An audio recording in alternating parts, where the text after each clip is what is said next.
Alright, what's up YouTube? I clicked stop streaming like 30 minutes ago and they just dropped the ban list. I can't believe it. I could have had a sick live reaction to this, but I didn't manage to actually be live. Ended a little bit too soon, but it is what it is. I thought I'd still make a quick video about my first impressions of the ban list. It is not a blind. I have seen the cards on here. I didn't want to go in blind and just like scream at new changes. I want to like talk a little bit about what I like and what I don't like. But we're still going to go through it top down, and you guys please let me know in the comments what you think of this list, what you think of the format going forward. Is this what you expected? Are you happy with it? And we'll talk about like my opinion on it, of course. But let's get started here. The first thing I noticed when scrolling down, Maxi's still banned. What do you think about that? I didn't expect it to get unlimited though, so it is what it is. And we see the first three bans down here. Auroradon. I've talked about this before. I would have preferred a Halka-Fibrax ban, but either of the two is fine to me because I think both of them are really only a huge problem when they're together, right? Like Auradon and Hulk. And Auradon being banned, I can live with it. I personally would have preferred Hulk being banned because it opens up a little bit more design space for designing like tuner monsters, right? Because as long as Hulk's in the game, tuner monsters are significantly limited in how good they can be. And I mean, you see this with how many tuners are banned here, mostly because of Hulk. But still, for now, it solves the issue of, the Hulk or Auradon combo, so that's alright. Pranket's Meow Moo is an excellent change. I love this change so much. I was very afraid they weren't going to do it because it changes Prankett so fundamentally in how it's going to be played. But I really think the fact that, like, Prankets clearly weren't intended to be just a one-card starter to Link climb as high as you want, like friggin' Link 38,000. And this was just, I think this was a necessary change. This was due at some point, needed to happen. Good riddance. Let's move on without Prankett being a one-card combo deck, because it's a fusion deck. It's not supposed to be a one-card combo deck. Anaconda here is also excellent change. I mean, insane. I'm so happy right now that we get all these impactful changes. I was so close. I was so close to believing we weren't even going to get a ban list at all before national season. So, and we even get the Anaconda ban. Really, really a big fan of this. If I remember correctly, this is all there is to the bans. I'd say that's pretty good. I mean, there's never a ban list where you don't think of any change that could have even made it better, but this is so far so good. Limited section, we get Jet Synchron back. I suppose the idea here is that with Auradon banned, you can bring this little machine guy back. I don't have an opinion on this. It's a one-card Hulk still, which for example Deskbot wasn't. But then, yeah, I mean, this is without Auradon, you would never play Deskbots, and now you're probably gonna play Jet Synchron if you want to play some Hulk combos. I don't know how powerful they'll still be. It's interesting. I'm not like it's nothing that strikes me immediately as like, oh, this is gonna be a problem. This is probably okay. Red Rose Dragon to 1. I like this change. This card is really, really strong, especially in combination with the Adventure package, which we'll talk about the Adventure package once we went through all the changes. And we'll probably get back to this one, but I do like the limitation on this because it is a very powerful card right now in this format. Yatagarasu unbanned. As cool as this looks, as much as I like the flavor of this very, very old card, this is not gonna do anything. I personally don't see it doing anything. It's just not good in modern Yu-Gi-Oh, unfortunately. Halka-Fibrax Limited is a change that might seem odd at first, and I thought so too, because this is limited in Master Duel, and I thought this was a weird thing to be at 1, because I felt like most of the time you only really want 1. But then I played like one of those weird, Halka-Fibrax combo decks that really goes mainly via Halka-Fibrax or Auradon in Master Duel, which we don't have to worry about Auradon anymore, but with those decks, it was really, really crucial sometimes to potentially have access to a second Halka-Fibrax, because it really decides on how much follow-up you have. If you get Impermed or Veiled, you can like try again on the next turn. And even though, I mean, like I said, I would have preferred Halka-Fibrax being banned, I can live with the limit, and it's not as useless of a hit as it seems in the first instance. Monkey Board coming back. I've never been like the biggest fan of the pendulum metas. I do agree with Konami though that like Pendulum is kind of underrepresented right now and could probably use like a buff, especially Performer Pals, right, which even aren't even seeing play at all, even if you're playing some Pendulum strategy. And this probably just goes in line also with Beyond the Pendulum being released in Dimension Force and everything. And I can't really say if this gonna be saving the Pendulum archetype, but I mean, if any of the mechanics deserves a little bit of a buff, I do think it's Pendulum, so that's all right. Shooting Riser Limited, I've already seen people confused about this, but there is a few ways to combo with this card as a 2-of, especially with like leaving Halka Fibers on the board, summoning again on Shooting Riser on your opponent's turn, dumping another nice card to the graveyard, and then synchro summoning away. Overall, this change is less impactful than limiting Halka Fibrax though, which this is like I wouldn't say that Shooting Riser is justified to be banned. It's like an okay card, right? It's only really as good as Snow is in the current metagame for the most part. And if you think that Snow is a problem, then you should probably be banning Snow and not Shooting Riser. Limiting Shooting Riser is something I feel indifferent about. I don't think any deck is really going to suffer as much from not having a second copy of Shooting Riser, even though some decks did it, but not many did. Now, this is something I've heard a lot of, uproar about. Change of Heart, people are like, oh, this is going to be so frustrating to play against. Remember, Snatch Steal and stuff like that. I personally am not too worried about Change of Heart. I think Change of Heart falls in line with a couple of very powerful cards for going second that we already have in the game that don't see that much play in regular decks that choose first when they win the die roll, which most current decks do that. Or like, right now, I can't even think of anything that wants to go second. Change of Heart, just being a normal spell card you can't use on your first turn if you're going first, is not very powerful. And going second, it's a much better Mind Control, but even Mind Control as a pretty good card when you go second doesn't see any play right now. Of course, Change of Heart is like way more generic because you don't actually have to like link summon with the card or whatever, or synchro summon. You can just attack with it and stuff like that, use effects. So on and so forth. It's a very flexible card for going second. We might see some formats where you really want that card going second.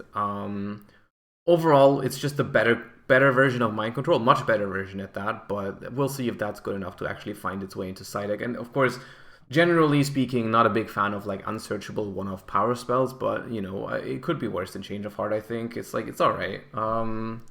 I wouldn't say this is gonna get crazy and warp the format or like whatever. It's all right. Time Seal coming back at 1 they could have put this to 3. Like this card is not it's kind of the same as Yata. So I like that they're doing this kind of like getting rid of some of the junk on the ban list. I like it, and they just to me it seems like they just want to be careful, right? Like not put a card that was banned immediately to 3, and then maybe you've looked over something and suddenly it goes crazy. Reasonable decision. Time Seal at 1, not gonna see any play. Yeah. Limited to semi-limited, Dynamite, the True Draco fighter. I like it. I'm not a big fan of True Draco overall, but that's mostly because of the floodgates. The cards I don't like about Draco is Masterpiece and Floodgates.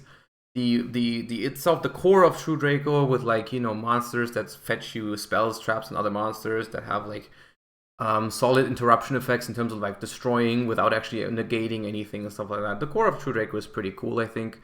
So fan of this. Ben 10 to 2 is dangerous because I feel like it's most likely only going to benefit Drytron, and I don't like that deck, but we'll see if that changes enough. I mean, Ava is still banned, so that's good.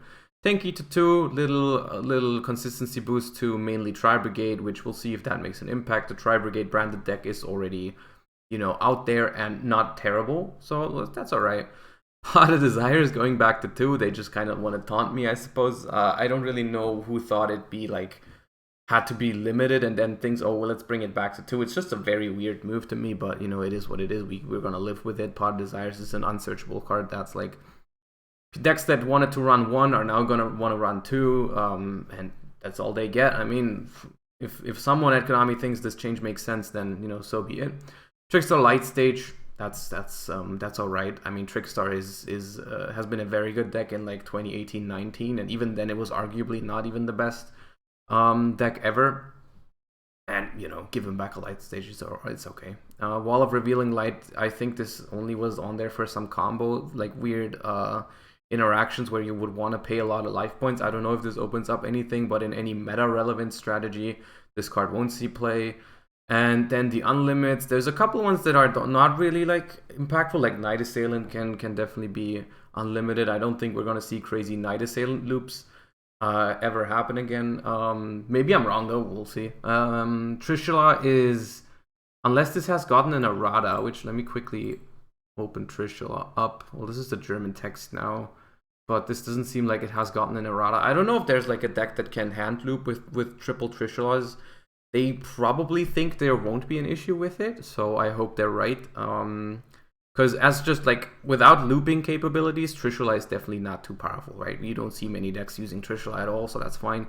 Mirage Stelio together with Circle, this has been long overdue. I love Salamangrate. I want Salamangrate back in the metagame, and I hope this gives it a little bit of life back. But I'm not even sure if that's enough, right? Because the power level of Salamangrate just doesn't compare as much to the current meta decks. But you know, we'll get it back. Hopefully, it does something. Hero Lives, same thing. Heroes is not a good deck. Usually, their end board, even with triple Hero Lives, is still gonna be a nib token, so that's all right. Scapegoat back to 3. Big fan of this change. Any format where Scapegoat is a good format is a format where games go to game 3. So that's my opinion on that. I like going to game 3, to turn 3. I mean, sorry. So I'm all for Scapegoat being a meta relevant card. Unfortunately, I don't think it will be for now at least, unless we get a slower format sometime soon. Overall, the changes that did happen, most of them are reasonable. I like it. I like most of the decisions. Let's talk about what didn't happen. They did not hit the Despia at all, which risky decision in my opinion. Risky decision. I think a small hit would have done the deck very like that would have been good for the format, because Despia has gotten to a point where it's very powerful, and it's getting even better with this list because a lot of the contenders are getting hit by this. But I mean, it's also, to be fair, they haven't reprinted any of the current like high meta decks yet. They haven't reprinted the Adventure Engine yet. They haven't reprinted Despia stuff yet, except for Aluber. They haven't reprinted even much from Sword Soul, I don't think. So it makes sense that these 3 decks didn't get the biggest hits. I mean, the Brave decks get hit a little bit by getting rid of, Anaconda. So we're still living in a format full of like Brave, full of Despia, and full of Sword Soul. That's just going to be the top 3 decks going on for now, going forward. Unless I'm missing anything, let me know in the comments if there's any sleeper pick that really benefits from this ban list. I don't know why they didn't ban Artifact Scythe. That's the one thing that I'm really like iffy about. You know, I understand the decision to leave Despia alone. I understand the decision to leave Sword Soul and the Brave Engine alone, because those are just haven't been out yet for a long time, and IRL tournaments have just returned, right? And people want to play their cards that they paid money for. So fair decision, I get that. I just don't understand why we needed to keep Scythe in the metagame. I feel like, I guess they think, okay, well, with Anaconda being banned, the easiest way to get rid of your own Scythe was DPE, so that's gone now, so maybe that's good enough. I think there's still a bunch of ways to abuse Scythe. Like you can, for example, send Scythe with Shooting Riser and then bring it back into standby phase with Baronne de Fleur. That's an easy way to do it in like Synchro Adventure piles. You can even play Scythe in Despia now with the new branded trap from Dimension Force that says like you tribute a fusion monster and you reborn 2 monsters from the grave. So you send Scythe with branded fusion and bring it back and stuff like that. So, you know, I would have just felt better if Scythe was on here. Maybe it won't see as much play because Anaconda is banned, but still I would have preferred if it was on here. Other than that, I'm happy with it. Overall, I think it's an alright list. And let me know what you think down below. I think we're headed towards Despia, Adventure, and Sword Soul meta. What do you think of that? I mean, it's kind of the same as before, but with a lot of problem cards out of the way. Not all of them, but you know, it is what it is. No ban list is perfect. I think with this one, we got it relatively good. We got a little lucky with this one, especially. Very happy that we got something before Nationals that I can finally test with. You know, we have roughly 1 month left until German Nationals, so I'm hyped for that. But that is it for me. Let me know your thoughts. How do you like this ban list? By the way, in case I haven't mentioned it, it is effective immediately. So if your nationals are the upcoming weekends, what are you thinking about bringing? Let me know. Other than that, that is it. I'll be back. I will be back live tomorrow talking about the new meta and everything, new format. Maybe build some new decks with the new ban list. Check it out. Links are going to be in the description below. Other than that, have a great rest of your day and peace out. Bye bye.